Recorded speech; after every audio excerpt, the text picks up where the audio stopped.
Amang lumikha, sa maghapong pagpapala. Kami po ay lumalapit sa iyo at taimtim na ipinapanalangin. Ang lahat ng nilalang na nabubuhay sa lupa, tubig at papawirin.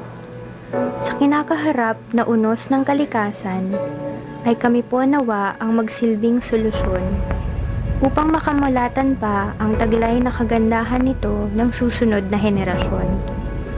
Ipaunawa din po ninyo ang pananagutan ng bawat isa sa mundong aming tahanan na labis mong pinagpala.